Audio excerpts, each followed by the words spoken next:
LLP और मैंने LLP के साथ तो बेनिफिट्स खाली एक बार रिवाइज करवा दीजिए। किसके ऊपर? LIP, life insurance policy.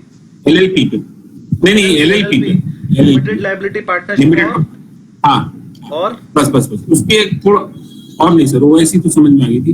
Limited liability partnership समझाऊं? तो हाँ थोड़ा सा खाली उसका सर ये देना कि उसका बेनिफिट्स क्या है। बेटे हिलाओ मतलब पार्टनरशिप क्या होती है? जब 2, 3, 5, 10 बंदे मिलकर कोई काम करते हैं तो उसे हम बोलते हैं पार्टनरशिप है। उनके बीच में एक प्रॉफिट शेयरिंग रेशियो होता है और वो म्यूचुअली लाइबल रहते हैं अपने सभी किए गए कामों के लिए, प्रॉफिट और लॉसेस के लिए। जिस रेशियो में वो प्रॉफिट शेयर करेंगे उसी रेशियो में लॉसेस शेयर करेंगे। अगर कंपनी को कल को लॉस हो गया तो जिस रेशियो में उन्होंने डिवाइड करना तय किया था कि हम प्रॉफिट शेयर करेंगे, उसी रेशियो में उनका घर बेच के पैसा लिया जाएगा, उसी रेशियो में उनसे लॉसेस भी ले जाएंगे। अगर 5 बंदे पार्टनर थे, ए बी सी डी ई का घर बेच के पैसे नहीं मिल पाए, भाई 5 करोड़ का लॉस हो गया तो 1-1 करोड़ रुपए 5 से लेने थे मान लीजिए, और ई का घर बेच के 1 करोड़ नहीं मिल पाए, मान लीजिए 50 लाख मिले, तो ये बचे हुए 50 लाख बचे हुए 4 पार्टनर से लिए जाएंगे। फिर बचे हुए 4 पार्टनर ने अपने 1 करोड़ तो दिए ही दिए, जो ई के 50 लाख ई नहीं दे पाया था वो भी वो A B C D 4 liable होंगे। मतलब partners are personally and severally liable, collectively and severally liable. मतलब सब मिलाकर तो लायबल है ही है अपने 5 करोड़ के लॉस के लिए 1-1 करोड़ रुपया, लेकिन अगर कोई एक बंदा नहीं दे रहा है तो इंडिविजुअली भी लायबल है। मान लो ए बी सी डी ई 4 बंदे तो लेबर के थे, वो लेबर थे, उनके पास तो कुछ था ही नहीं, बस मिस्टर ए ही था, विजय माल्या। तो बी सी डी ई के सारे पैसे ए देगा और 5 के 5 करोड़ ए का घर बेच के ले लेंगे।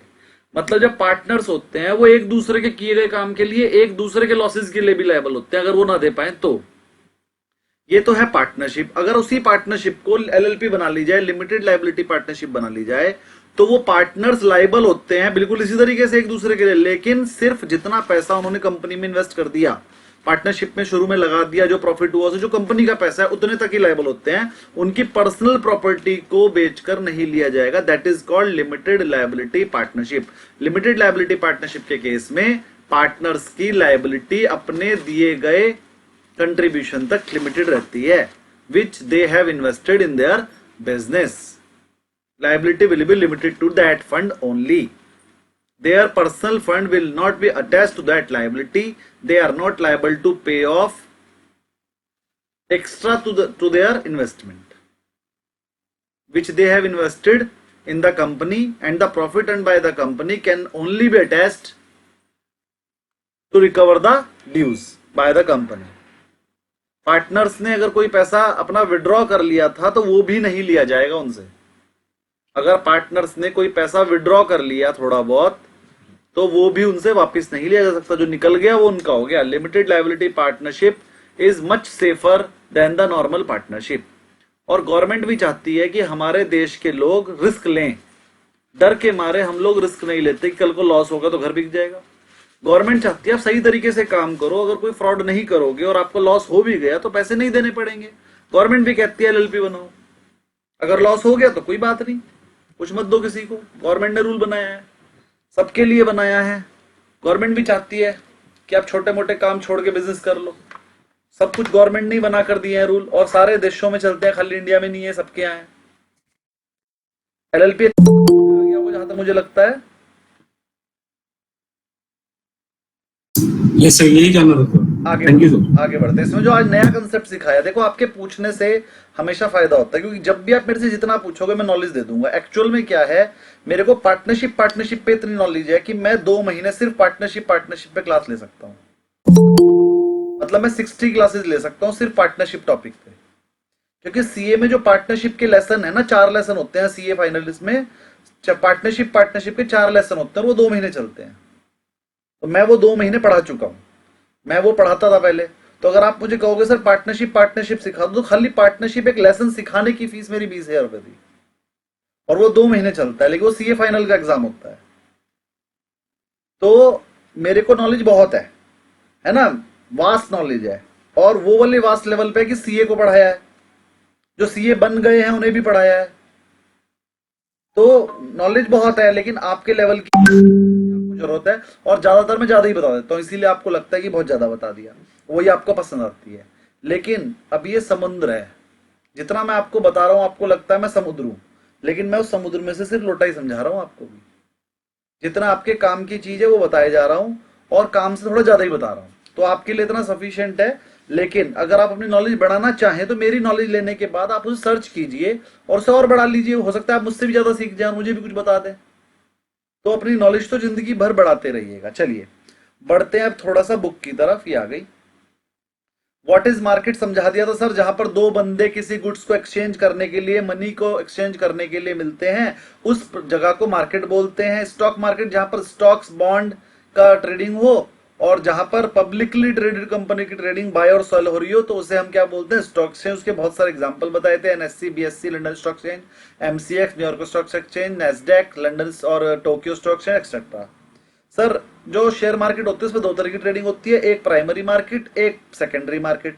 प्राइमरी मार्केट उसे बोलते हैं सर जो पहली पहली बार शेयर इशू करते हैं, तो उस वाली मार्केट को बोलते हैं प्राइमरी मार्केट। और वो प्राइमरी मार्केट भी एनएससी बीएससी पे ही होती है, उसे हम बोलते हैं आईपीओ। यानी कि जब आईपीओ और एफपीओ आ रहा होता है तो उसे प्राइमरी मार्केट बोलते हैं। फिर जो आईपीओ में शेयर आ गए, लिस्ट हो गए, अब उसे हम आपस में ट्रेड कर रहे हैं, उससे हम बोलते हैं सर सेकेंडरी मार्केट, जो हम नॉर्मली रोजाना ट्रेड करते हैं।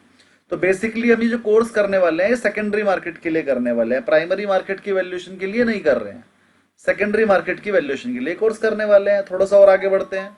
Sir what is financial market, sir जहां पर बॉन्ड्स का भी ट्रेड हो रहा हो, स्टॉक्स का, बॉन्ड्स का, कमोडिटी का, वो फाइनेंशियल मार्केट होती है। इसका मतलब जो स्टॉक मार्केट है वो भी एक फाइनेंशियल मार्केट है, ये पेपर में आएगा। Stock market is a part of financial market. उसके बाद मैंने आपको बताया था फेस वैल्यू। सर जिस रेट पर एक कंपनी का शेयर पहली बार अपनी बुक्स में लिखा जाता है, हो सकता है वो पहली बारी में भी फेस वैल्यू पे इशू ना हो, 10 रुपए का शेयर है, पहली बारी में 1,000 रुपए का इशू हो जाए, ऐसा हो सकता है। लेकिन जितने रुपए उसकी बुक वैल्यू में उसकी वैल्यू लिखी गई है पहले दिन रजिस्टर्ड करते समय, उसे उसकी फेस वैल्यू बोलते हैं। चलिए बाकी कंपनियों से स्प्लिट कर, बुक वैल्यू हम आपको समझा चुके हैं, मार्केट वैल्यू, इंट्रिंसिक वैल्यू, ये सब आपको समझ आ चुके हैं। मार्केट कैपिटलाइजेशन भी आपको पता है, एंटरप्राइज वैल्यू भी आपको पता है, लेकिन एक बार फिर से बता देते हैं। एंटरप्राइज वैल्यू हम आपको बता रहे हैं, टाइम से आया करें एक बार सब। एंटरप्राइज वैल्यू,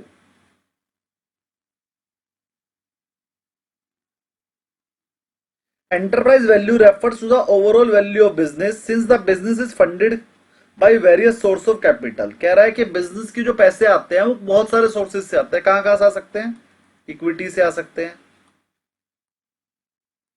प्रेफरेंस से आ सकते हैं, प्रेफरेंस कैपिटल से, बॉन्ड से आ सकते हैं, लोन से आ सकते हैं, क्रेडिटर से भी आ सकते हैं, बहुत सारी जगह से बिजनेस करने के लिए। It is computed at the sum of the value of total capital employed in the business. कह रहा है एंटरप्राइज वैल्यू का मतलब होता है, ईवी का मतलब टोटल कैपिटल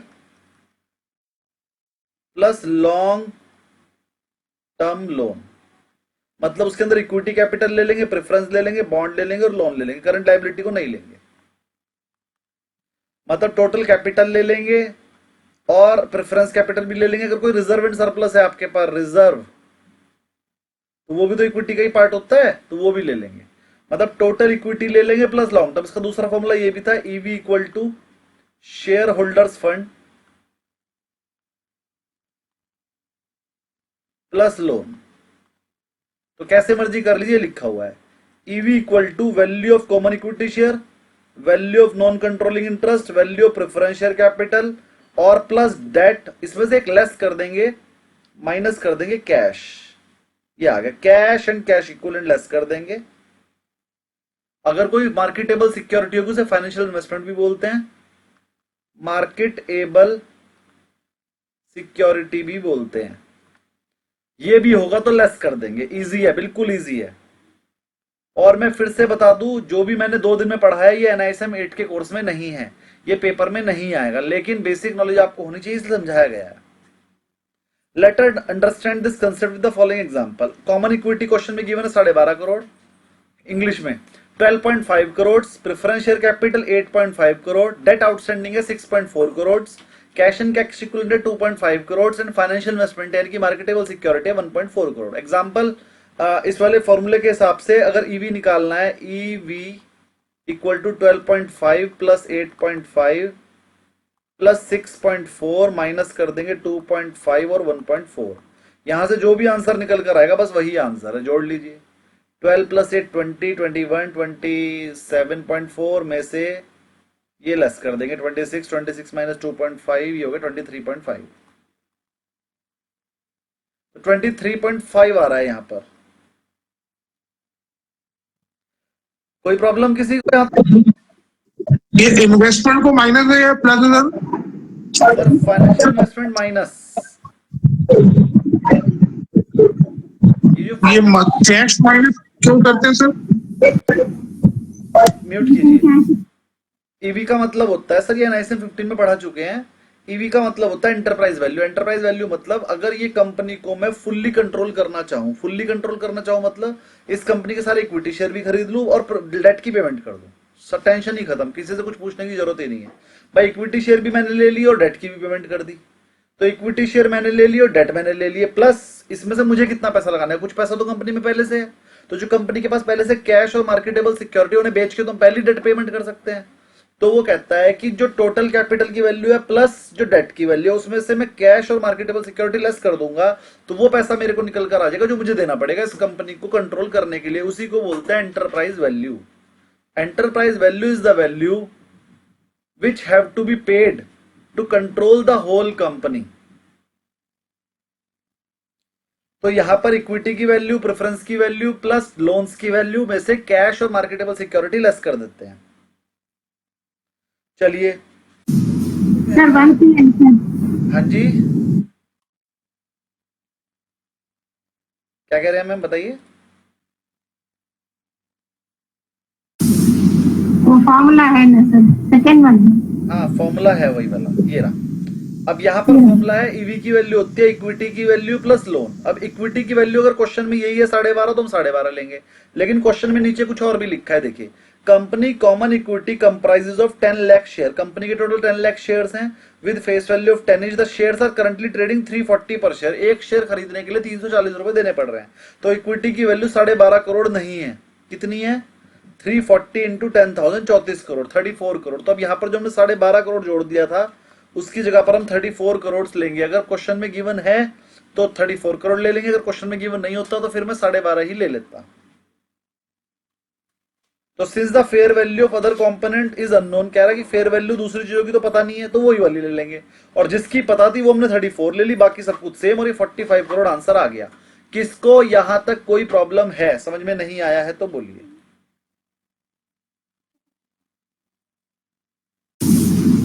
सुरंजन जी आया समझ में? नहीं सर, हमें समझ में नहीं आया। चलिए एक बार फिर से देखते हैं। मैम ये क्वेश्चन था और एंटरप्राइज वैल्यू का फॉर्मूला होता है enterprise value equal to equity share capital की value plus preference share capital की value plus reserve and surplus plus loan minus cash and equivalent.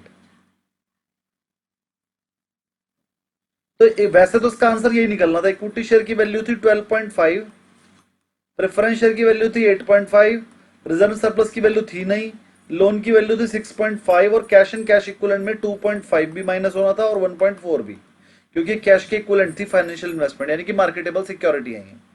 तो वैसे तो इसका आंसर यही आना था, आंसर आया था 23.4 करोड़। लेकिन क्वेश्चन में एक लाइन गिवन है कि जो इक्विटी शेयर की वैल्यू है 12.5 नहीं है 34 करोड़ से। कैसे गिवन है 10 लाख शेयर इंटू 340। तो बस कुछ नहीं, इसकी जगह पर हम रख देंगे 34 crore plus 8.5 plus 0 plus 6.4 minus 2.5 minus 1.4 और अब आंसर निकल कर कुछ और आ जाएगा। अब आंसर आ गया आपका 45 करोड़। मैम समझ में आया अब? क्योंकि क्वेश्चन में ये एक लाइन गिवन थी कि जिसकी वैल्यू गिवन है वो वैल्यू रख दो, बाकी सबकी बुक वैल्यू रख दो। दो चीजें होती है, तो बुक वैल्यू है मार्केट वैल्यू। अब जिस चीज की मार्केट वैल्यू गिवन है तो उसकी मार्केट वैल्यू रख दो, बाकी सबकी बुक वैल्यू रख दो। अब किसको उसको समझ में नहीं आया वो बताइए।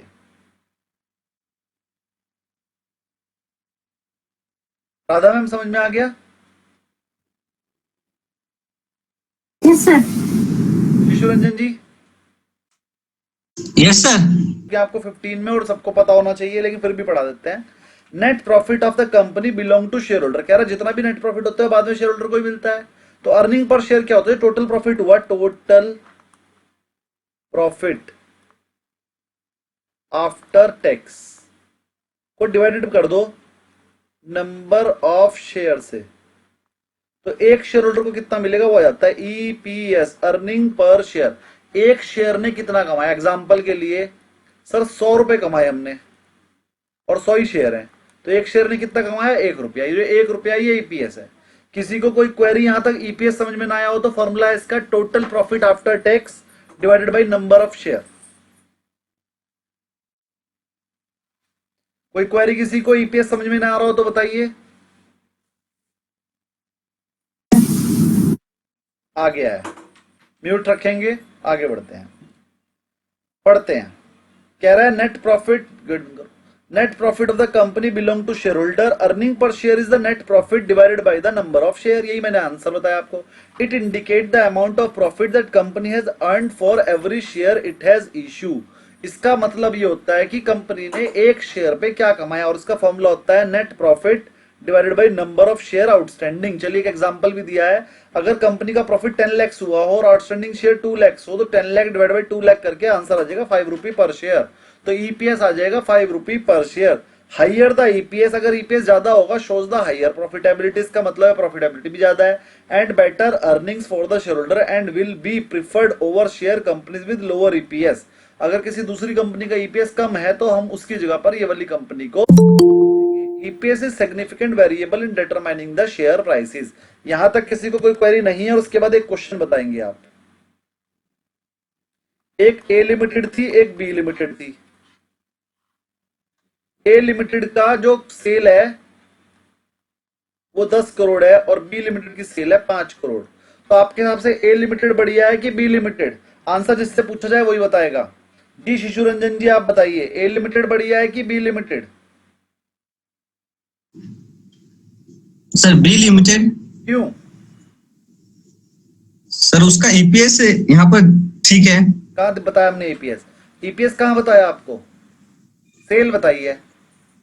और ठीक कहाँ है? 5 करोड़ है बी की, ए की 10 करोड़ है। अभी तो 10 करोड़ वाली ठीक लग रही सर। अभी 10 करोड़ वाली ठीक लग रही है। तो शिशु रंजन जी आपका आंसर बी क्यों था?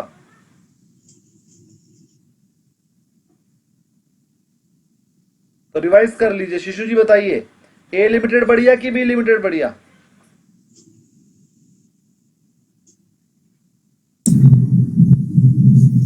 अभी तो डाउट आ गया इसमें। अरे 1 करोड़ की म्यूट म्यूट।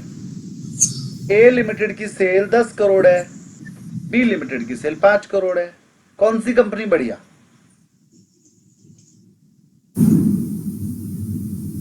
ये कंपनी। राधा जी क्या बताया? ए।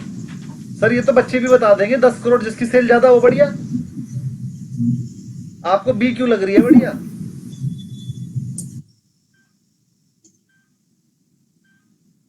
मतलब क्या मन में आया था आपके कि आपने बी बोल दिया? यहां तो अभी तो कुछ मैंने उलझाया ही नहीं है, उलझना तो अब शुरू होगी।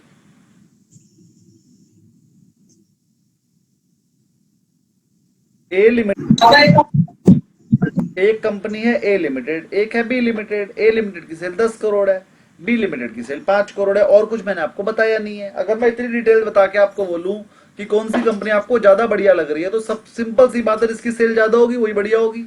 अभी आगे की बात तो हमने की नहीं ना, कंपनी का प्रॉफिट कैसा है नहीं है क्या है, छोड़ो। ये तो समझ में आ रहा है ना, ये कंपनी बड़ी है तो बड़ी है तो बस बढ़िया ही होगी, बाकी बातें अभी देखेंगे आगे। अभी तक के हिसाब से बढ़िया है, उसकी सेल क्योंकि ज्यादा है। मुझे लगता है कोई क्वेरी अभी तक नहीं है किसी की इसमें। आगे बढ़ते हैं। अब मैं आगे बता रहा हूं सर नेट प्रॉफिट।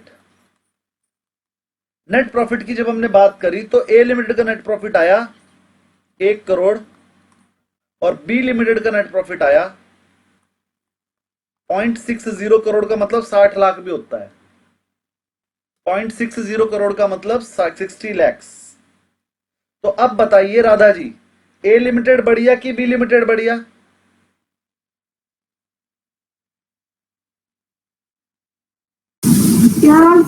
ये कौन सी बढ़िया?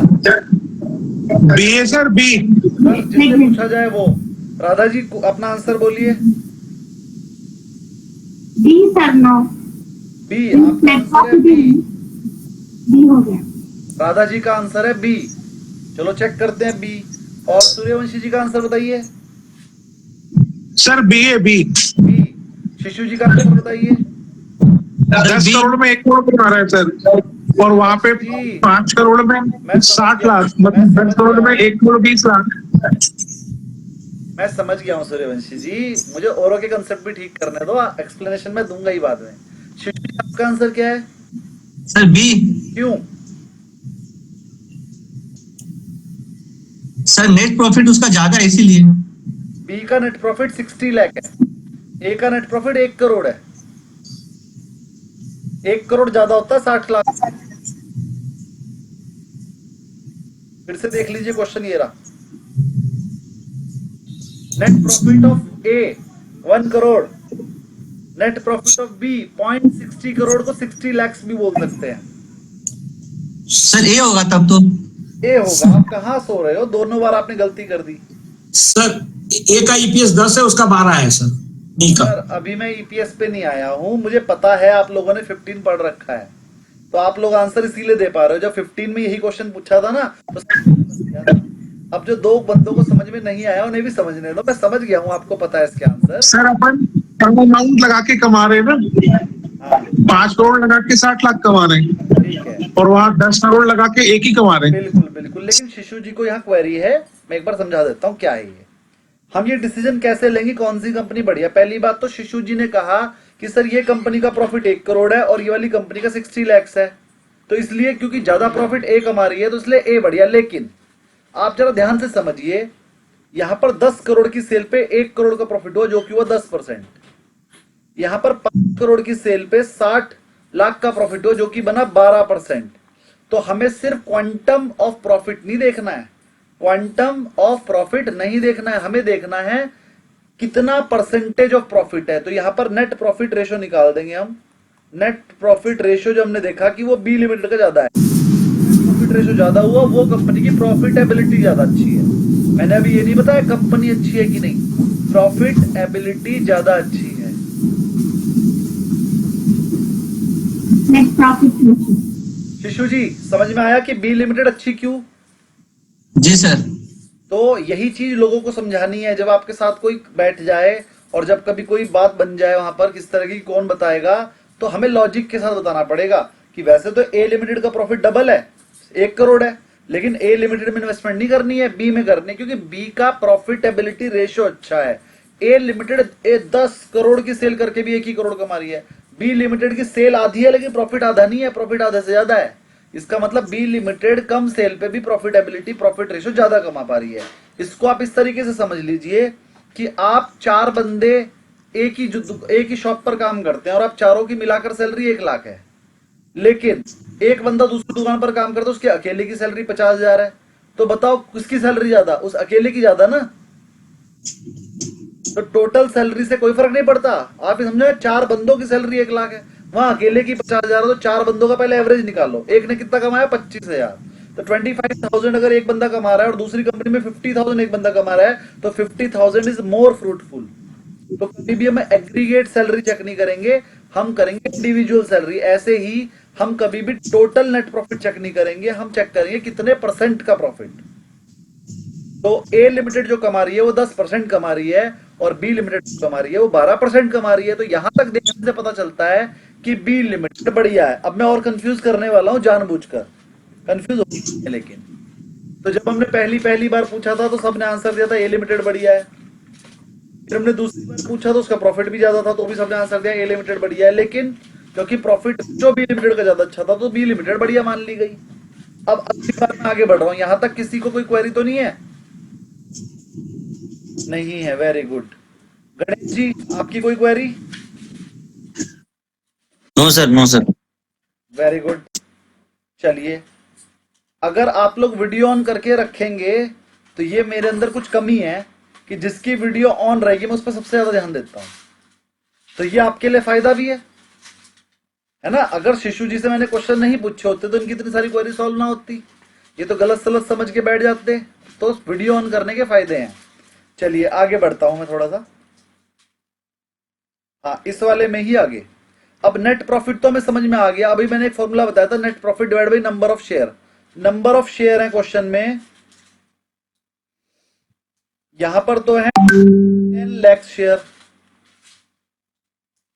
10 लाख शेयर्स, और यहां पर भी है 10 लाख शेयर। तो ईपीएस कितना आ गया, यहां पर आ गया 1 crore divide by 10 lakh 10 rupees, और यहां पर आ गया 60 lakh divide by 10 lakh 6 rupees. तो अभी तक तो बी कंपनी बढ़िया लग रही थी, लेकिन अब ईपीएस किसका ज्यादा है, ए कंपनी का। तो अगर मैं आपसे कहूं कौन सी कंपनी खरीदोगे तो आप कौन सी खरीदोगे,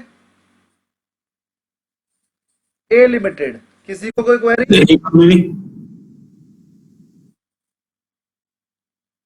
किसी को कोई क्वेरी? भाई ए लिमिटेड का ईपीएस ज्यादा आ रहा है, तो हम तो ए लिमिटेड ही खरीदेंगे, होने तो प्रॉफिटेबिलिटी कम। प्रॉफिटेबिलिटी कम होने के बाद भी ईपीएस तो ए लिमिटेड का ही ज्यादा है।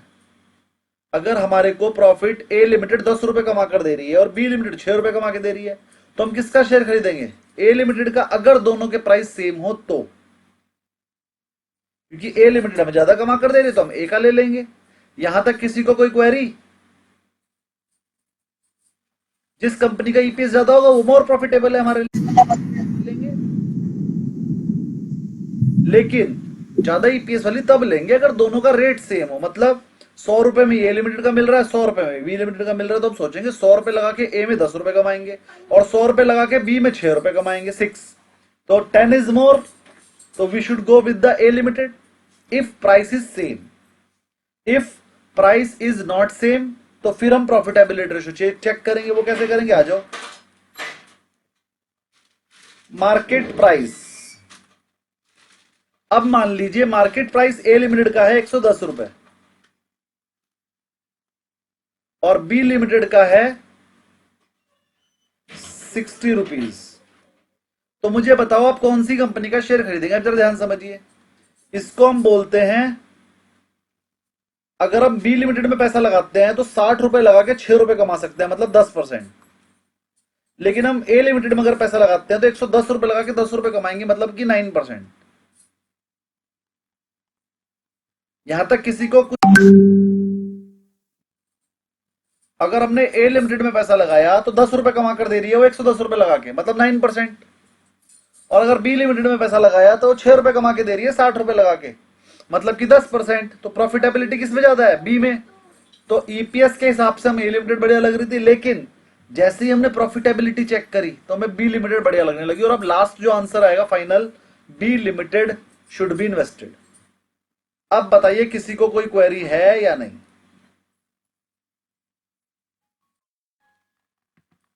कितने सारे स्टेप है ना एनालिसिस करने में। तो लास्ट स्टेप हमारे को जो निकालना होता है वो यही होता है कि कौन सी कंपनी में हमें जब सबसे ज्यादा बेनिफिट है। तो बी लिमिटेड में हमें सबसे ज्यादा बेनिफिट, और ये पता कैसे चला, प्रॉफिटेबिलिटी रेशियो, जिसका हम दूसरा फॉर्मूला आपको भी बताएंगे क्या है, वो देख लेते हैं। रेशियो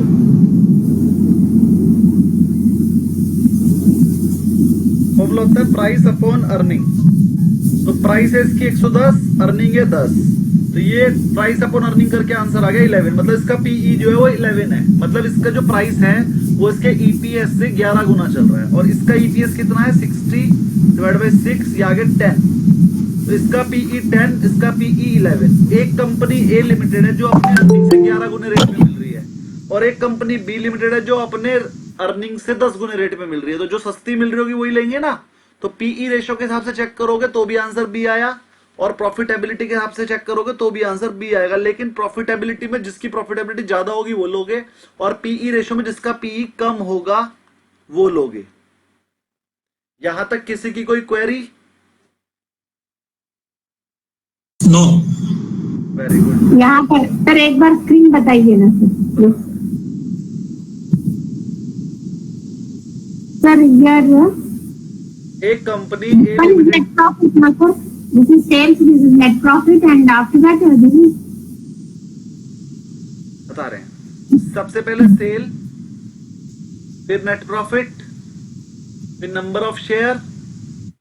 नेट प्रॉफिट को डिवाइड शेयर से, तो आंसर आएगा ईपीएस 1 by 10 lakhs। ईपीएस आ गया, और Got it. मार्केट प्राइस को डिवाइड किया ईपीएस से तो पीई रेशियो आ गया। पीई रेशियो जिससे कम होता है वही लेनी होती है। पीई का मतलब होता है ये अपनी अर्निंग से कितने मल्टीपल पे मिल रही है, कितने एक्स पे मिल रही है। एक्स मतलब कितने गुना पे मिल रही है। Yes, sir. Got it. Got it? Okay. और किसी की कोई क्वेरी? बोलिए। से इसका मतलब इसका पी रेशियो बहुत हाई है, उस स्टॉक को नहीं लेना चाहिए हम लोग को। बिल्कुल नहीं लेना चाहिए। रोज मैं यही तो बोल रहा हूँ, पीई रेशियो ज्यादा हाई नहीं हो तो तो कभी नहीं। कभी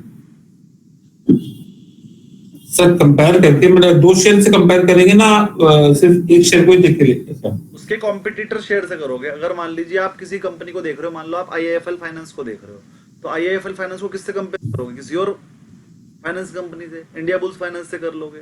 तो जितनी भी फाइनेंस कंपनी होगी वो 8-10 ही हैं।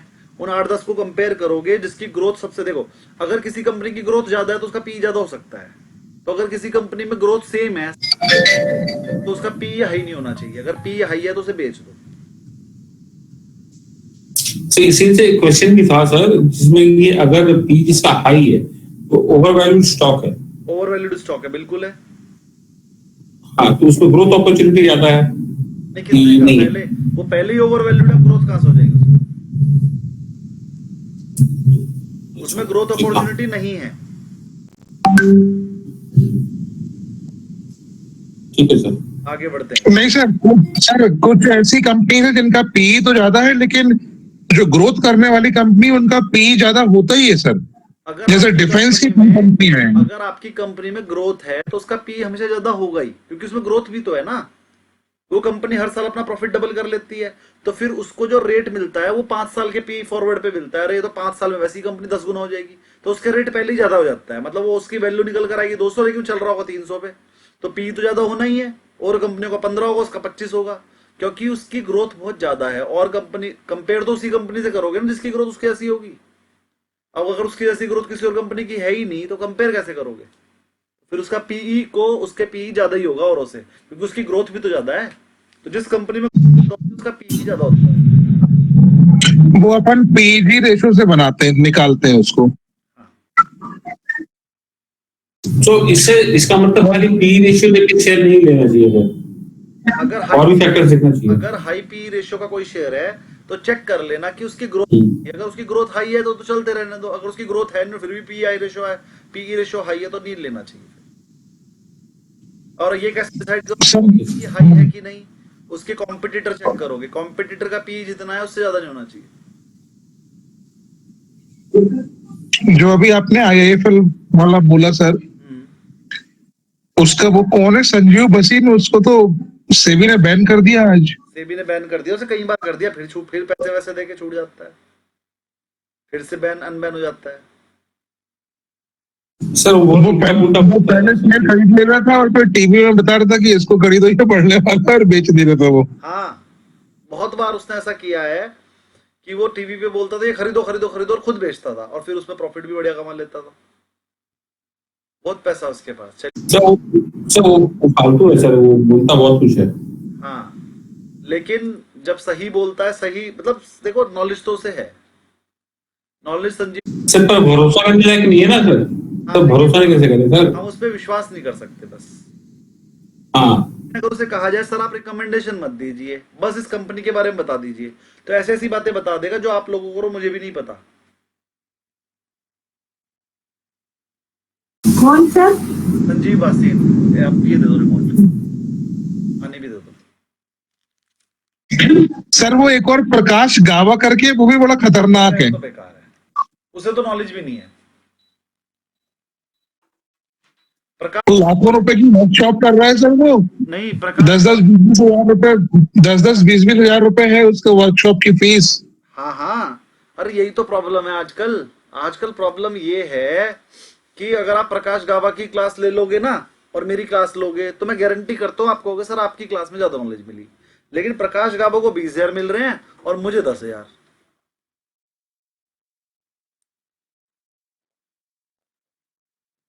यही तो प्रॉब्लम है। मैं ऐसे ऐसे लोगों को जानता हूं वो मुझसे ही पढ़े हैं और मुझे ये भी पता उन्हें नॉलेज नहीं है अभी भी, लेकिन वो 40-50 फीस ले लेते हैं। तो मैंने आपको बताया ना कि हम इस चीज से नहीं माप सकते किसी को कि अगर वो ज्यादा कमा रहा है तो उसका मतलब वो ज्यादा नॉलेजेबल है। ऐसा हो सकता है कि किसी को नॉलेज तो ज्यादा हो लेकिन वो 10,000 रुपए में पढ़ा रहा हो। ऐसा भी हो सकता है किसी को नॉलेज तो कम हो लेकिन वो 40,000 रुपए ले रहा हो। तो ये तो उसके अपनी अपनी स्ट्रेटेजी है और उसको क्या प्लेटफॉर्म मिल गया, उसे कौन से स्टूडेंट मिल पा रहे हैं, ये तो सब उसकी किस्मत का खेल है।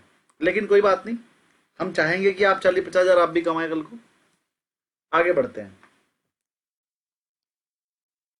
तो मेरे हिसाब से आपको ये पीई रेशियो वगैरह सब समझ में आ गया है। थोड़ा सा आगे बढ़ते हैं। ईपीएस मैं समझा रहा था, ईपीएस आपको समझ में आ गया। अगला डिविडेंड पर शेयर क्या होता है? जो कंपनी हर बार डिविडेंड देती है उसे डिविडेंड बोलते हैं और वो हमेशा फेस वैल्यू पे ही मिलता है। मतलब डिविडेंड इज जनरली डिक्लेयर हमेशा फेस वैल्यू पे होता है। जरा बता देता हूं कैसे। Declared as a percentage of the face value, it is the portion of profit which the company distribute among its share holder. Example, company ने कहा वी आर डिक्लेयरिंग 40% डिविडेंड, तो ये 40% कौन सी वैल्यू का है? 40% ऑफ द फेस वैल्यू। अब अगर मान लो क्वेश्चन पेपर में फेस वैल्यू दी हुई है 10 रुपए, तो 10 का 40% 4 रुपए पर शेयर डिविडेंड है। अब शेयर की वैल्यू चल रही है मान लो 1,000 की मार्केट वैल्यू, तो 1,000 रुपए का जो रिलायंस का शेयर है उस पर अगर 40% बोला तो वो सिर्फ 4 रुपए का डिविडेंड मिला आपको। इसीलिए आप देखते होंगे डिविडेंड लिखा आता है 400%, 500%, मतलब 400% का मतलब 10 इंटू 400%, तो ये 40 आएगा आंसर। 40 रुपए डिविडेंड दे दे, लेकिन शेयर 1,000 रुपए का है, 1,000 रुपए के शेयर पे 40 रुपए डिविडेंड हो गया, कोई बात नहीं। तो सबको समझ में आ गया डिविडेंड की अगर परसेंटेज पेपर में आ गई तो वो हमेशा फेस वैल्यू पे कैलकुलेट करनी है और ये पेपर में आया है। अगर डिविडेंड पे कभी परसेंटेज आ गई तो वो 40% फेस वैल्यू का निकालना है, ना कि मार्केट प्राइस का। दोनों गिवन होंगे। फेस वैल्यू 10 रुपए, मार्केट प्राइस 20 रुपए। इंग्लिश में face value 10 rupees, market price is 20 rupees, dividend declare is 40%। What is the dividend value? कि dividend declare is 40%, face value is 10 and market price is 20। तो आप 20 पे calculate नहीं करोगे, 10 into 40%, answer आ जाएगा 4 rupees और वही आंसर लगाकर आओगे। और ऑप्शन में आपको वहां पर देखना 20 का 40/8 भी गिवन होगा, तो गलत नहीं करना है, फेस वैल्यू पे ही करना है। यहां तक क्लियर? कोई क्वेरी हो तो हैंड रेस कीजिए। सर स्क्रीन नहीं दिखाई दे रहा सर। स्क्रीन दिख रहा है मैम? नहीं, अभी तो मैं ही बोल रहा हूं, मैंने स्क्रीन हटा दिया है। Okay okay. देखिए शेयर है या नहीं इससे ऐसे पता चलता है। अगर मेरी फोटो छोटी आ रही है तो मतलब स्क्रीन शेयर हो रखी है, अगर मेरी फोटो बड़ी हो गई तो स्क्रीन शेयर नहीं हो। और फिर यहाँ पर स्टॉप शेयरिंग भी लिखा हुआ है, देखो स्टॉप शेयरिंग मतलब शेयर हो रखी है। स्टॉप करूंगा तो फिर शेयर रुक जाएगा। चलिए, तो यहां तक कोई क्वेरी नहीं, आगे बढ़ रहे हैं। पीई रेशो में बिल्कुल अभी भी समझाया है आपको। पीई रेशो का फॉर्मूला बताया था मैंने, प्राइस अपॉन अर्निंग। क्या कह रहे हैं?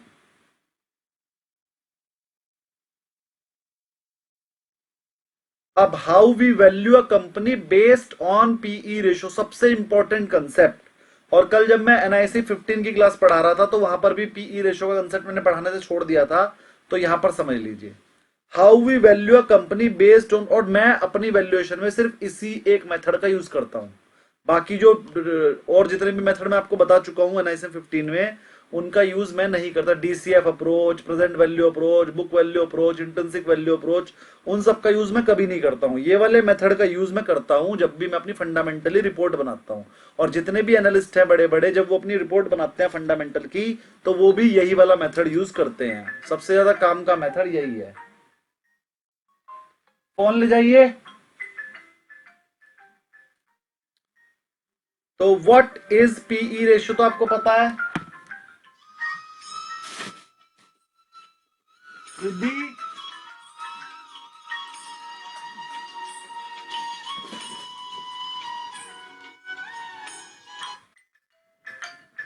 रिद्धि,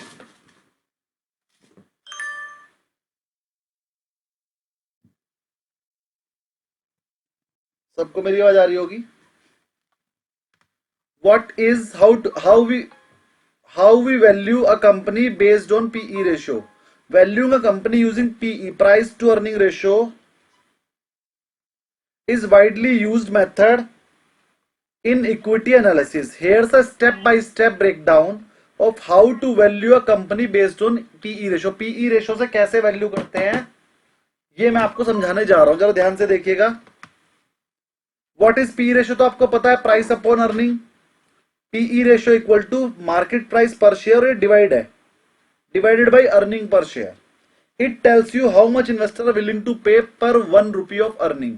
1 रुपए की अर्निंग के लिए इन्वेस्टर कितना देने को तैयार है, उसी को बोलता है पीई रेशियो। अब कैसे करते हैं वैल्यू समझिए। सबसे पहले एस्टिमेट करिए कंपनी का ईपीएस। कंपनी का ईपीएस निकाल लीजिए। वो कैसे निकालोगे, यूज इधर ट्रेलिंग ईपीएस ले लो लास्ट 12 मंथ का, या फिर फॉरवर्ड ईपीएस 1 साल बाद का भी ले सकते। एग्जांपल, नेट प्रॉफिट कंपनी का 10 करोड़ है, टोटल शेयर है 1 करोड़, तो 10 रुपए आ गया ईपीएस। ईपीएस हमने कैलकुलेट कर लिया। ईपीएस कैलकुलेट करने के बाद identify a suitable PE multiple. Suitable PE multiple कैसे मिलेगा, या तो इंडस्ट्री का एवरेज ले लो, मान लो 5 कंपनियां हैं तो 5 का एवरेज ले लो, या फिर historical PE of the company, जो इस कंपनी को पी मिलता था पहले से वो ले लो, या फिर कंपेरेबल कंपनीज पी, या फिर कोई कॉम्पिटिटर कंपनी होगी उसका पी ले लो। Example, a Pir company in sector trade at 20। अगर मान लो उसकी कॉम्पिटिटर कंपनी 20 के पीई पे है, तो बस आपके लिए भी बेंचमार्क ले लो 20। फिर आप क्या करो, जो आपने ईपीएस लिया था वो और जो पीई लिया था वो, उसको कर दो multiply. Valuation equal to EPS into PE ratio, क्योंकि क्वेश्चन क्या था, PE ratio equal to price upon earning. तो अगर हम प्राइस निकालना चाह रहे हैं तो price equal to PE ratio into earning हो जाएगा ना। तो ये फॉर्मूला बन गया। ये प्राइस को वैल्यू भी बोल सकते हैं, price per share equal to EPS into PE ratio. तो यहां से आपको पता चलेगा कि 10 रुपए ईपीएस था, 20 का मल्टीपल देना, तो 200 रुपए उसका टारगेट आ गया निकल के। अब अगर वो शेयर 200 रुपए से कम चल रहा है तो उसे खरीद लो, वरना उसे नहीं खरीदना। किसको ये वाला मेथड समझ में अच्छे से नहीं आया अभी भी, किसको? About the 1 second, sir, one एक बार doubt. और बोलिए सर। बोलिए बोलिए, राधा जी बोलिए पहले आप। सर अभी सपोज 5 कंपनीज है, उसमें एक कंपनी उसका पी रेशियो ज्यादा है। 1 company 10, 1 company 15, 1 company 17 like that. We have to take 20 or we should take the average of all these 5 companies. We should take average. Average. Average. और अगर हमारी कंपनी में ग्रोथ ज्यादा है तो हम ज्यादा लेंगे, और अगर हमारी कंपनी में ग्रोथ कम है तो जो सबसे कम वाला पी रेशियो का वो ले लेंगे, और अगर हमारी कंपनी की ग्रोथ एवरेज है तो हम सारे पी का एवरेज ले लेंगे। तो कितना पी लेना है ये हमारा अपना डिसीजन है। सुदीप जी बोलिए। सर इसमें लिखा है सर कि we use either last 12 months और फॉरवर्ड ईपीएस। मैंने कल भी समझाया था, सर तो ये या तो हम 12 मंथ का प्रॉफिट ले लेंगे, या फिर हम अगले 1 साल का प्रॉफिट एक्सपेक्टेड लेंगे, ग्रोथ जोड़ देंगे। जो पिछले सालों में उसकी ग्रोथ आई है वो करंट ईयर के प्रॉफिट में ग्रोथ जोड़ के वो 1 साल बाद का प्रॉफिट निकाल लेंगे, और उसके हिसाब से उसकी वैल्यूएशन निकाल लेंगे। अच्छा, लास्ट ईयर ग्रोथ लेके इस साल के प्रॉफिट में जोड़ देंगे। हाँ, इस साल के प्रॉफिट में ग्रोथ जोड़ देंगे। कल के बैच में नहीं थे क्या, मैंने इसे 15 में पढ़ाया तो था ये। सर था सर वो तो सर नहीं याद है तो स्पष्ट हो रहा ना, नहीं याद है तो कल की रिकॉर्डिंग देख लेना, दिया मैंने। बताओ, इससे पहले पढ़ाई हुई चीज पूछ रहे हो। आगे बढ़ते हैं। What does it tells to you if market price is less than the valuation? ये अंडर वैल्यूड है। अगर मार्केट प्राइस वैल्यूएशन से ज्यादा आ रही है तो ओवर वैल्यूड है। पेपर में आया है। अगर आपकी कंपनी हाई ग्रोथ है, अगर उसकी ग्रोथ ज्यादा है तो हाइयर जस्टिफाइड पी है। अगर पी आपका हाई भी है तो भी जस्टिफाइड है, कोई प्रॉब्लम नहीं है। अगर कंपनी की लो ग्रोथ है तो उसका पी थोड़ा मार्केट से कम ही होगा और वो जस्टिफाइड है। इसका मतलब ये नहीं खरीद के बैठ जाओ। अगर ग्रोथ लो है तो पी भी कम ही होगा, तो उसे खरीदने की जरूरत नहीं है। हाई डेट अगर कंपनी पर, ज्यादा ध्यान समझिएगा, अगर कंपनी के ऊपर कर्जा ज्यादा है तो मतलब वो रिस्की है। रिस्की होने की वजह से लोअर पी मिलता है, और ऐसे ही बहुत सारी चीजें चेक करनी पड़ती है, उसके हिसाब से लोअर और हायर पी मिलता है। एग्जाम्पल इन प्रैक्टिस, ध्यान समझिए। एबीसी का ईपीएस 15 रुपए है और इंडस्ट्री का एवरेज जो पीई रेशियो है वो 18 है, तो वैल्यू कितनी आ गई 270। लेकिन अगर शेयर 230 पे चल रहा है तो इसका मतलब वो 40 रुपए से अंडर वैल्यूड है, तो खरीद लो। चलिए आगे, ये लेसन खत्म। Second lesson start. First lesson की किसी की कोई क्वेरी हो। एक और चीज, जो भी मैंने फर्स्ट लेसन में पढ़ाया वो पेपर में नहीं आएगा, ये आपके कोर्स में नहीं था। ये मैंने सिर्फ इसलिए बता दिया कि बेसिक पता होना चाहिए। सर वो हाई डेट के नीचे वो साइकिल लिखा था, वो क्या है?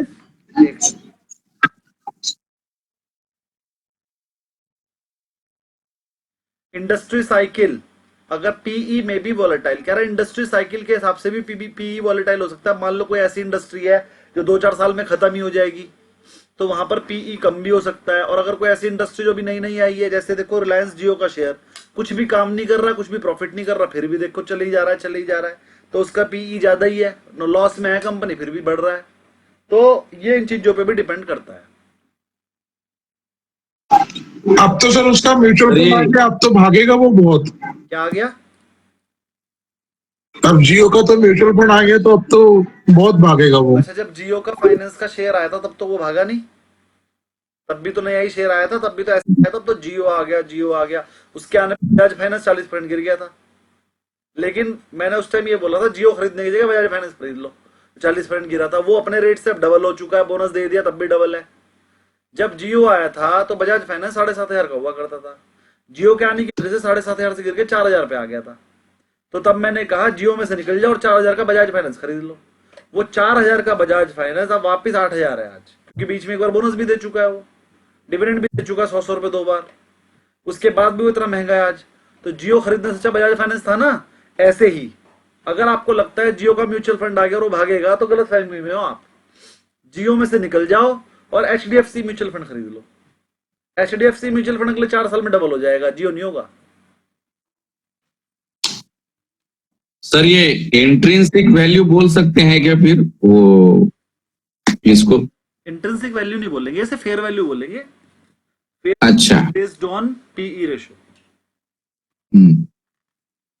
चलिए जी, सेकंड लेसन स्टार्ट कर रहा हूं और यहां से मजा आना स्टार्ट होगा। अभी तक जो मैं पढ़ा रहा था वो आपके कोर्स का था ही नहीं, लेकिन अगर आपको उसमें भी मजा आ गया तो बढ़िया बात है। असली मजा तो अब आएगा। अब शुरू हो रहा है आपका कोर्स। एनआईएसएम का मॉड्यूल अगर आप खोलेंगे तो पहले लेसन का नाम है डेरिवेटिव, वो फर्स्ट लेसन में अब पढ़ा रहा हूं, जो मेरी बुक में सेकंड लेसन है ना।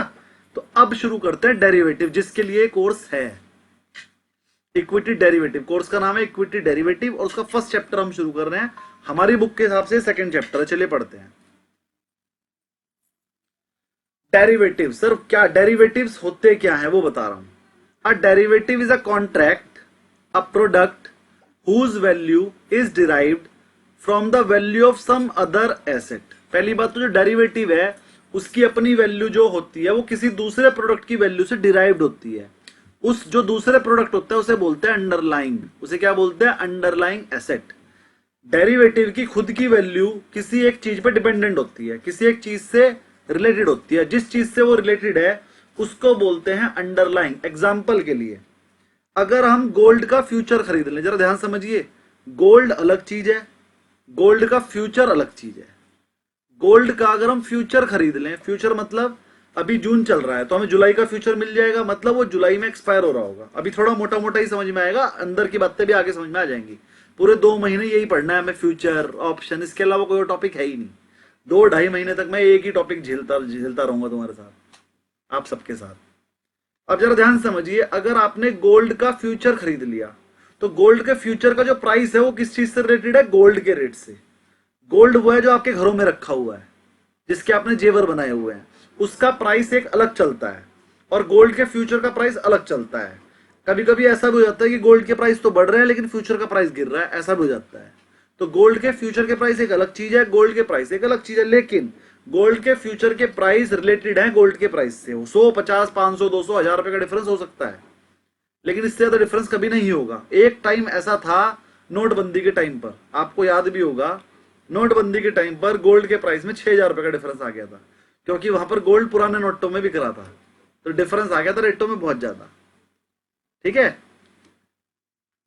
नोटबंदी के टाइम पर मैंने अपना सारा और फिर नई नोटों में खरीद लिया था थोड़े दिन बाद, नवंबर 2016 से।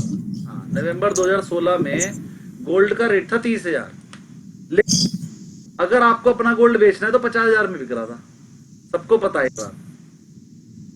गोल्ड का रेट था उस टाइम पर 30,000, लेकिन अगर आपको अपना गोल्ड बेचना है तो 50,000 रुपए में गोल्ड बिका है। और 1-2 दिन तो ऐसे भी थे कि 70-80 हजार रुपए तक का गोल्ड बिका है। 50-55 हजार रुपए तो मैंने बेचा है, बहुत सारा, बहुत बेचा है मैंने पुराने नोट्स में। मतलब आप गोल्ड बेचोगे उसके बदले आपको 500,000 के नोट मिलेंगे, फिर वो आपको अपने अकाउंट में जमा कराने पड़ेंगे। मैंने अपने घर का जितना गोल्ड था सब बेच दिया था, भाई 30,000 का गोल्ड 50 में जाएगा तो क्यों नहीं बेचूंगा?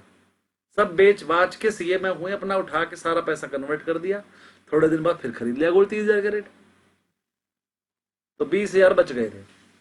चलिए, तो गोल्ड का फ्यूचर का प्राइस किस चीज पे डिपेंडेंट है? गोल्ड पर। तो यहां पर गोल्ड क्या है? अंडरलाइंग एसेट, और डेरिवेटिव क्या है? वो गोल्ड का फ्यूचर जो आप बाय कर रहे हो। किसी को कोई क्वेरी इसमें? डेरिवेटिव हम किसे बोलते हैं? फ्यूचर को या फिर ऑप्शन मार्केट को। तो वो जो हम डेरिवेटिव यानी कि फ्यूचर खरीद रहे हैं वो डेरिवेटिव है, या ऑप्शन खरीद रहे हैं वो भी डेरिवेटिव है। और उसका अंडरलाइंग एसेट क्या है? वो शेयर। मान लीजिए बीएचएल का फ्यूचर मैं खरीद रहा हूं, तो जो बीएचएल का फ्यूचर खरीद रहा हूं वो तो है डेरिवेटिव, लेकिन जो बीएचएल का कैश में शेयर है वो है अंडरलाइंग एसेट। कोई क्वेरी किसी को? अच्छे समझ में आ गया डेरिवेटिव आते हैं। तो वो कह रहा है derivative are based on a wide range of underlying asset. कह रहा है बहुत सारी चीजें इनके डेरिवेटिव है, जैसे गोल्ड का है, सिल्वर का है, एल्यूमिनियम का, कॉपर, जिंक, निकल, टिन, लेड, सबके हम डेरिवेटिव हैं। एनर्जी रिसोर्सेज में भी ऑयल का, crude oil, product cracks, coal, electricity, natural gas, इन सब के भी डेरिवेटिव हैं। एग्री कमोडिटी में wheat, sugar, coffee, cotton, pulses, इन सब के भी डेरिवेटिव हैं। फाइनेंशियल एसेट में शेयर्स के तो है ही हैं, प्लस बॉन्ड के, फॉरेन एक्सचेंज के, डॉलर के, येन के, इन सब के भी डेरिवेटिव हैं। डेरिवेटिव कॉन्ट्रैक्ट और इंस्ट्रूमेंट, जो हम कॉन्ट्रैक्ट करते हैं, जो हम खरीदते हैं, that are design to be settled और exercise at a future date. एक तो इनकी एक्सपायरी डेट होती है फ्यूचर डेट, इसके ऊपर लिख लीजिए एक्सपायरी डेट। हर फ्यूचर के ऊपर ये लिखा रहता है ये कौन सी डेट को एक्सपायर होगा। चलो मैं खोलकर दिखाई देता हूं।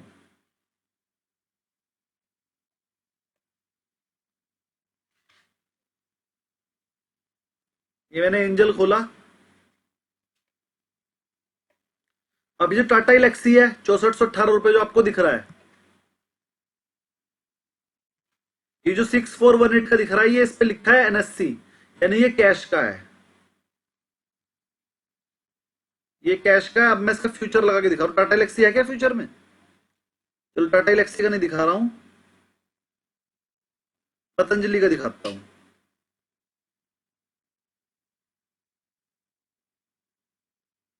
बड़ा करके ना चल नहीं रहा है। बैंक ऑफ बड़ौदा का दिखा रहा हूं, bank Baroda.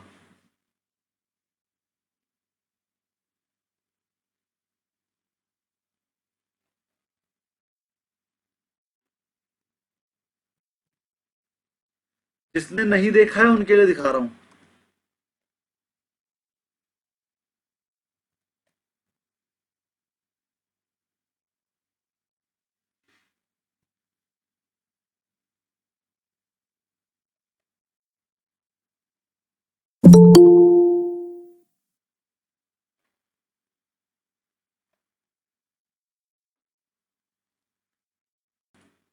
Bank of Baroda के नीचे एक डेट लिखी है 31 जुलाई। मतलब सर ये जो बैंक ऑफ बड़ौदा ये वाला है, अब मैं इसका स्क्रीनशॉट लेके आपको दिखाई देता हूं।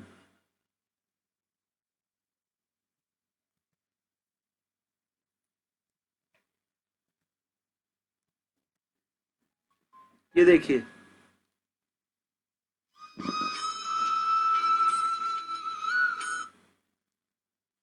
आप सबको दिख रहा होगा।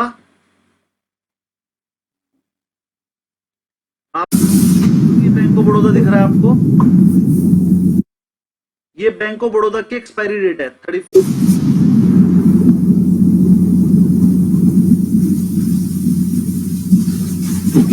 ये 31 जुलाई जो लिखा है ये इसकी एक्सपायरी डेट है, और यहां पर कुछ नहीं लिखी हुई है, कैश वाला है। कैश वाले का रेट है 238, कैश वाले का रेट है 238 और फ्यूचर का रेट है 240। फ्यूचर का रेट कैश वाले से थोड़ा ज्यादा ही होता है। तो ये सबको समझ में आ गया। यहां पर अंडरलाइंग एसेट तो ये है,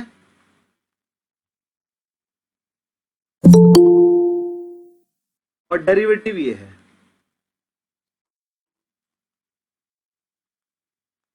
सबको समझ में आ गया? फ्यूचर का date you can take it even after 2 months और 3 months ऑल्सो। हाँ, फ्यूचर आपको मैक्सिमम 3 महीने बाद तक के मिल जाते हैं शेयर्स में ये, और निफ्टी में आपको 6 महीने और 1 साल बाद के भी मिल जाते हैं। निफ्टी में आप लॉन्ग टर्म कॉन्ट्रैक्ट भी ले सकते हो, 6 महीने 1 साल बाद तक के भी ले सकते हो, और स्टॉक्स में आप मैक्सिमम 3 महीने तक के ले सकते हैं। पेपर में ये भी क्वेश्चन आया है कई बार। आगे बढ़ते हैं। सर ये निफ्टी का अंडरलाइन एसेट क्या होगा फिर? निफ्टी का अंडरलाइन निफ्टी ये वाला, ये जो ऊपर चलता है, ये है निफ्टी का अंडरलाइन, जो ये वाली वैल्यू निकलती है 24,853। और अगर निफ्टी का ही फ्यूचर लगाना चाहो तो देखो ये रहा निफ्टी,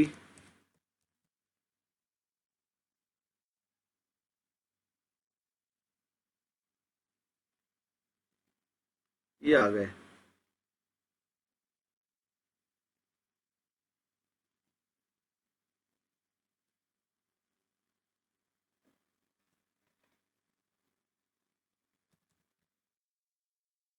यहाँ पर मिल जाएगा, मतलब ये है, रेट अलग होगा उसका।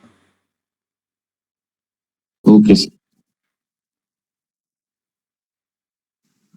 तो जितना दूर का होगा उतना ही रेट कम होगा या ज्यादा रेट होगा? ज्यादा होगा,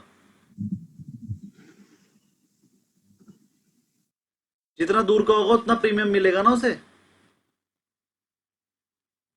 ठीक है ना। इसको बोलते हैं रोल ओवर तो जो- रोल कॉस्ट।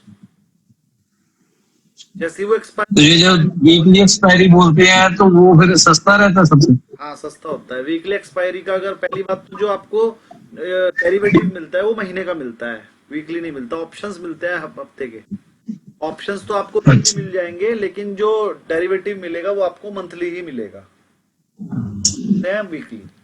अरे बहुत मोटा पैसा कमाओगे, बताएंगे आपको वीकली कमाना, वो वाली स्ट्रेटजी। जैसे वो अभी जो बैंक ऑफ बड़ौदा आपने दिखाया सर 31 जुलाई, हाँ जी, तो हम क्या बोलना चाह रहे हैं कि वो 31 जुलाई तक कितना जाएगा? 31 जुलाई तक वो चाहे ऊपर जाए चाहे नीचे, 31 जुलाई को आपको उसे बेचना ही पड़ेगा फ्यूचर को। उसका टाइम लिमिट 31 जुलाई तक है, तो ये ऑटो एक्सपायर हो जाता है? हाँ, ऑटो स्क्वायर ऑफ हो जाएगा। 31 जुलाई से पहले पहले आप 31 जुलाई का बेच के अगस्त का खरीद लेना, उसी को बोलते हैं रोल ओवर करना। अगस्त वाला बेच, इसमें स्टॉप लॉस भी लगा सकते हैं। हाँ जी, इसमें स्टॉप लॉस लगा सकते हैं ना। स्टॉप लॉस वगैरह सब चीजों पे लग सकता है। तो उसमें टारगेट क्या होगा सर बैंक ऑफ बड़ौदा में? वो तो आप डिसाइड करोगे ना क्या रखना है। नहीं मतलब मैं समझ नहीं पा रहा हूँ, जैसे अभी प्राइस उसकी 240 है, तो हम क्या सोच रहे हैं कि 31 जुलाई तक वो 240 से ऊपर चला जाएगा, ऐसा कुछ? ये कोई गारंटी थोड़ी है ऊपर जाएगा कि नीचे। जैसे आप कैश में ट्रेड करते हो ऐसे ही फ्यूचर में ट्रेड होता है। अगर कैश का बढ़ेगा तो फ्यूचर का भी बढ़ेगा, कैश का घटेगा तो फ्यूचर का भी घटेगा, सेम रेट चलते हैं। बस फ्यूचर में ट्रेड करने का फायदा ये है कि पूरे पैसे देने की जरूरत नहीं है, 25% 20% और आपको माल मिल जाता है। अच्छा, हम ये सोचने से रहे कि ये बढ़ेगा। हाँ, नहीं, हमें क्या पता गिर जाए, शॉर्ट सेल भी तो कर सकते हो। फ्यूचर में काम करने के सिर्फ 2 फायदे हैं। पहला, एक तो 25% पैसा देके पूरा माल मिलता है। दूसरा, आप उसमें शॉर्ट सेल भी कर सकते हो। अगर आपके पास शेयर नहीं है आप बेच दो, बाद में खरीदो, क्योंकि 31 जुलाई से पहले पहले वापस खरीदना है। ठीक है, टेंशन मत लो, 10 क्लास होने दो। 5 या 10 क्लास के बाद ये वाले क्वेश्चन नहीं पूछोगे जो आज पूछ रहे हो। आज वाले क्वेश्चन का आंसर क्लासेस में आ जाएगा। सर इसमें रोल ओवर तो हम तभी करेंगे जब हमें लॉस हो रहा होगा। नहीं, अगर प्रॉफिट हो रहा हो तो भी तो रोल ओवर करोगे ही ना। 31 जुलाई को तो खत्म हो ही जाएगा। तो सर अगर सिर्फ प्रॉफिट होता तो हम तो वहां से स्क्वायर अप हो जाएंगे। स्क्वायर ऑफ करके अपना दोबारा नहीं लोगे। और अगर आपको मान लीजिए लॉस हो रहा है तो आप अपना जुलाई का बेचोगे, अगस्त का खरीद लोगे, जून का खरीद लोगे, जुलाई का खरीद लोगे, जैसे मैंने पतंजलि में किया। देखो, अगर मैं यहां से जाऊं पोजीशन में तो देखो क्या दिख रहा है, पतंजलि। अब ये पतंजलि मैंने जून का खरीदा है, लेकिन पतंजलि मई में खरीदा था, तो मई में मैंने लॉस बुक करके ओवर कर लिया था। देखो 1747 1747 पे खरीदा हुआ है और 1660 अभी चल रहा है, अभी भी। और मेरा पतंजलि खरीदा हुआ है लगभग 1800 के आसपास का, तो 50 रुपए का लॉस मुझे पिछले महीने हो गया, मई और जून में भी मुझे लॉस हो रहा है, कम से कम हो रहा है ये 80 रुपए का भी।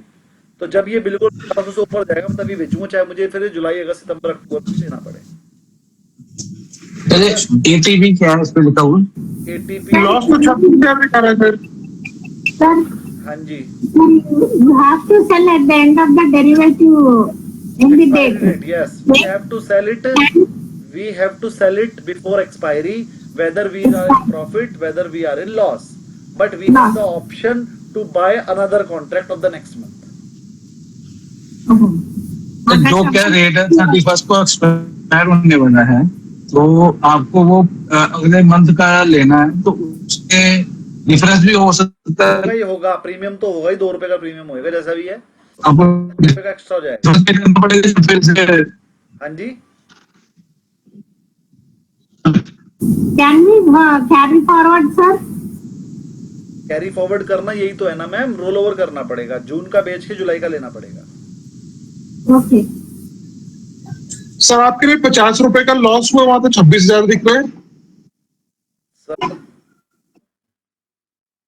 कितने? ये तो -26,000 दिख रहे हैं। अरे तो सर 87 रुपीज का लॉस हो रखा है, देखो 1747 पे खरीदा था और 1660 चल रहा है, 87 रुपीज गिरना मेरे लिए वैसे। 87 into मतलब एक 87 एक लॉट है या एक शेयर है? 87 रुपीज का लॉस है और 300 का लॉट है मेरा, 300 शेयर है मेरे पास, एक लॉट में 300 शेयर है।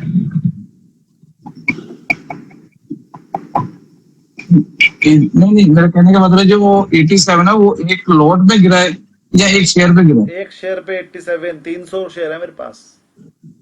ओके, एक लॉट का मतलब 300 शेयर है, इसके कोई लिखा हुआ है एक लॉट। हर कंपनी की क्वांटिटी अलग अलग होती है, इसकी 300। सर आपको नहीं लगता एवरेज करना चाहिए? नहीं, यही तो मैं समझाता हूँ, एकदम से एवरेज नहीं करना होता। Why did average क्यों नहीं किया सर आप? एवरेज नहीं लग रहा है मुझे करना चाहिए, मेरे हिसाब से बढ़ जाएगा। एवरेज कर लिया मान लो, यहाँ से 5 पॉइंट और गिर गया तो अब अगर तो डबल तो मैं एवरेज करूंगा, अगर यहाँ से 5 पॉइंट और गिरा तो। सर फिजिकल बाय करो ना, फ्यूचर्स मत लो। पैसे ही नहीं है इतने। Sir is the same thing with respect to crude oil commodity में भी ऐसे ही होता है सर? सब में ऐसा ही। दिखाऊं क्रूड ऑयल? लो जी क्रूड ऑयल देख लो, CRUD। Yes sir. क्रूड आ गया, कमोडिटी में जाके आएगा क्रूड, ये आ गया क्रूड ऑयल। सर इसमें नहीं दिख रही है।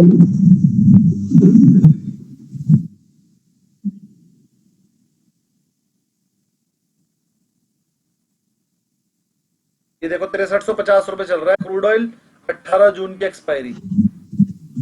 खरीदना चाहे तो यहाँ बाई में जाके ये एक लॉट खरीद रुपए का ये है, खरीदने के लिए 1,40,000 रुपए में से 3,37,000 रुपए चाहिए। क्रूड ऑयल का एक लॉट खरीदने के लिए 3.5 लाख रुपए चाहिए। और प्रॉफिट होने की पॉसिबिलिटी सर? अरे कोई पॉसिबिलिटी नहीं, अगर बढ़ेगा तो प्रॉफिट होएगा, गिरेगा तो लॉस होगा। और क्रूड ऑयल बढ़ गया 3%, मतलब मार्केट गिर सकती है कल को।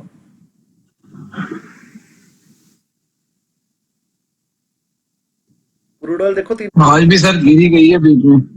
हाँ क्रूड ऑयल 3% बढ़ा हुआ है, मतलब मार्केट पे रिस्क है। कल को भी देखता हूँ, मैंने एनालिसिस नहीं किया, लेकिन देख लेंगे। चलिए यार पढ़ते हैं, बहुत देर हो गई, 10 बजा दिया आपने, ऐसे ही पढ़ने दो। तो डेरिवेटिव कॉन्ट्रैक्ट आपको अच्छे से समझ में आ गया है। Various risk faced by the participant क्या है वो समझ लीजिए। पहला रिस्क है इसमें, market participants must understand that derivative being leverage instrument. इसमें क्या होता है, 100 रुपए का माल खरीदने के लिए 20 रुपए देने पड़ते हैं, तो इसको बोलते हैं, इसमें 80 रुपए का आपको लोन मिल जाता है। लीवरेज इंस्ट्रूमेंट है, have risk light counter party risk. पहला रिस्क है काउंटर पार्टी रिस्क, सामने वाली पार्टी ने पैसे ना दिए तो। लेकिन अगर आपकी लिस्टेड एंटिटी है, NSE BSE के थ्रू आप ट्रेड कर रहे हो, तो ये वाला रिस्क तो खत्म हो गया, पैसे मरने का रिस्क तो खत्म, डिफॉल्ट बाय काउंटर पार्टी तो खत्म हो गया।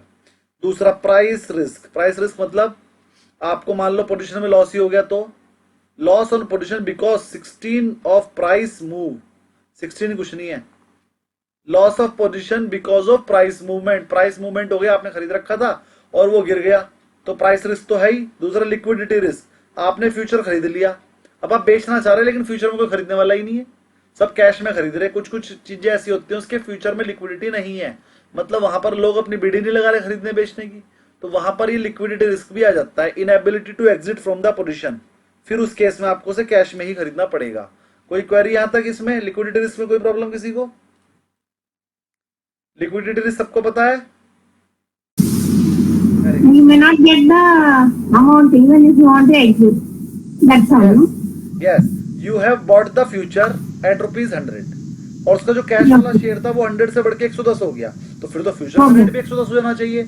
लेकिन 110 पे कोई खरीदने वाला है ही नहीं, वहां पर कोई बिड नहीं लगा रहा है, तो रेट 110 होने के बाद भी आपको कोई बायर नहीं मिल रहा है, तो इसे बोलते हैं लिक्विडिटी नहीं है। ऐसा कभी कभी हो जाता है। कब होता है? ज्यादातर होता है एक्सपायरी वाले दिन।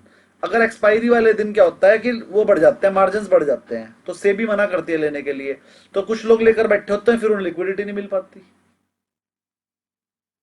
आगे बढ़ते हैं। कब जब क्या होगा सर? कुछ नहीं होगा, या तो आपको कम रेट में बेचना पड़ेगा या आपको डिलीवरी लेनी पड़ेगी। अगर आपने फ्यूचर खरीद के रखा एक्सपायरी रेट पे, बेचा नहीं, तो गवर्नमेंट कहती है, सेबी बोलती है, लो पैसे दो, सारे के सारे शेयर की डिलीवरी दे देंगे कैश में। तो फिर आपको वो शेयर उतने ही रेट पे, जितने रेट पे आपने खरीदा था फ्यूचर में, उतने ही पैसे देके आपको जो उसकी डिलीवरी मिल जाएगी। मान लीजिए आपने कोई शेयर 100 रुपए का खरीदा, वो कैश में 110 का हो गया और वो बिक नहीं पाया फ्यूचर में, तो उसकी 100 रुपए के हिसाब से सारे पैसे दे दो और फिर कैश में जाके 110 में बेच, कोई प्रॉब्लम नहीं है। लेकिन फंस हो जाता है, इसके पास पैसे है ही नहीं। अब वो गवर्नमेंट कैसे भी लो पैसे, और आप कहते हो जी पैसे तो है नहीं, तो फिर कहते हैं 90 में बेच। वो 110 वाले आइटम 90 में बिकती है फिर।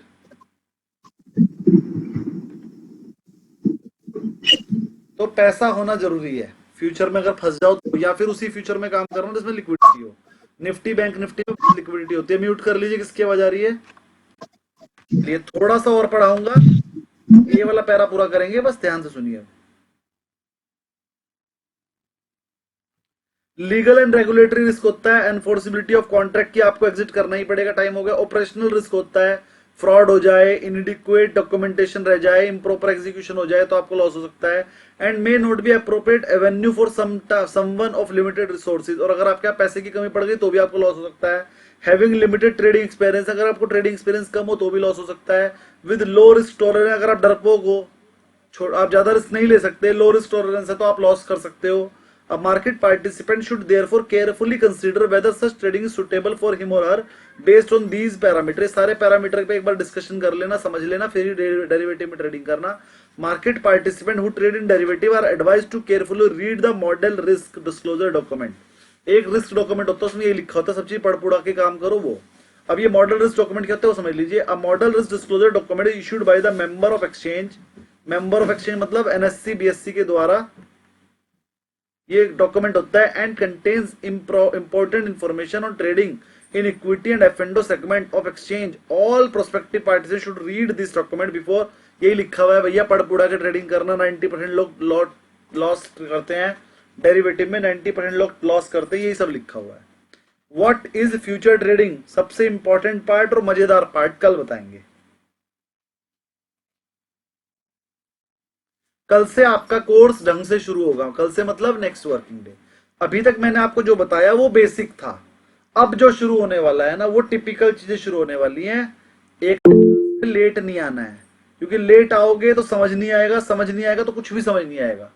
तो लेट नहीं होना है, टाइम से आना है और रोज आना है। जी सुदीप जी क्वेरी बोलिए। काउंटर पार्टी रिस्क के लिए आपने क्या बोला था sir? Counter party risk, market participant इसमें दो पार्टी होती है, एक बायर एक सेलर, और तीसरी पार्टी होती है ब्रोकर, एंजल। तो ना एंजल को नुकसान होना चाहिए, ना बायर को, ना सेलर को। काउंटर पार्टी रिस्क पढ़ लेना, उसमें ये लिखा हुआ है कि अगर आपने फ्यूचर ट्रेडिंग करी और आपने मान लो अकाउंट में 10 लाख है और जैसे ही आपका लॉस 20% से ज्यादा होगा तो आपकी पोजीशन काट देंगे, वरना आपको पैसे डालने पड़ेंगे। वो ये कहते हैं मान लो आपने 10 लाख की पोजीशन उठाई, 10 लाख से मार्जिन उठाया और उसने 50 लाख की पोजीशन उठा ली, तो उसमें जैसे ही 2 लाख का लॉस होगा ना, या तो 2 लाख जमा कर दो, वरना हम आपकी वो 50 लाख की पोजीशन काट देंगे। तो इस तरह के कुछ रूल्स एंड रेगुलेशन लिखे हुए, रूल्स एंड रेगुलेशन पढ़ लेना, उसके हिसाब से ही 50 लाख की पोजीशन काटना मतलब थोड़ी 50 लाख पेमेंट करना है, वो तो 2 लाख की, सिर्फ 2 लाख पे जो इन्वेस्टमेंट के वही जाए। हाँ 2 लाख पे करो, जो लॉस हो रहा है वो 50 लाख की पोजीशन नहीं काटेंगे। फ्यूचर ट्रेडिंग सिखाऊंगा सर, कल से सिखाऊंगा। व्हाट इज फ्यूचर ट्रेडिंग पहले बेसिक बताऊंगा, फिर मार्जिन क्या होता है वो बताऊंगा, फिर 10 लाख से 50 लाख का माल कैसे खरीदा जाता है वो बताऊंगा, फिर 10 लाख लगा के 10 लाख का प्रॉफिट कैसे होता है वो समझाऊंगा। अगले 2 महीने बस मुझे 2 ही चीजें समझानी है, फ्यूचर ऑप्शन, बस यही चलता रहेगा। जो क्वेश्चन आपके हैं ना वो थोड़े बड़े लेवल के हैं, वो बड़ा लेवल आपको समझाने के लिए पहले छोटा लेवल समझाना पड़ेगा। तो धीरे धीरे आपके सारे क्वेश्चंस के जवाब दूंगा, अपने क्वेश्चन लिखते रहो, और ऐसा कोई क्वेश्चन नहीं होगा जिसका आंसर मैं दूंगा नहीं। सारे क्वेश्चन अपनी कॉपी पे लिखते रहो और धीरे धीरे मेरे से पूछते रहो, और मैं सबके आंसर दे दूंगा एक दिन। जिस दिन कोर्स खत्म करूंगा उस दिन आपसे पूछूंगा कोई क्वेरी, उस दिन वो सारे क्वेश्चन लिखे हुए मुझे बता देना, मैं सबके आंसर दे दूंगा। ये मार्जिन क्या होता है अभी आया नहीं ना, अभी कल हम पहले फ्यूचर ट्रेडिंग का बेसिक बताएंगे, फ्यूचर ट्रेडिंग क्या है, फिर उसके बाद बताएंगे मार्जिन क्या है, फिर उसके बाद बताएंगे M2M क्या है, फिर उसके बाद बताएंगे कैसे ट्रेडिंग होती है, कैसे प्रॉफिट होता है, ये सब धीरे धीरे चलेंगे। इस पूरी बुक में कोई नया चैप्टर नहीं है, बस सारे चैप्टर का नाम एक ही है, डेरिवेटिव, ऑप्शन, फ्यूचर, बस यही चैप्टर है पूरी बुक में, और 2 से 2.5 महीने चलेगी ये क्लासेस। तो टेंशन मत लो, इन चीजों के बारे में इतना पढ़ा दूंगा, आप कहोगे सर मजा ही आ गया। इतनी नॉलेज किसी को नहीं, इतनी आपको हो जाएगी। तो आज के लिए इतना ही, thank you very much, Shaba खैर, गुड नाइट।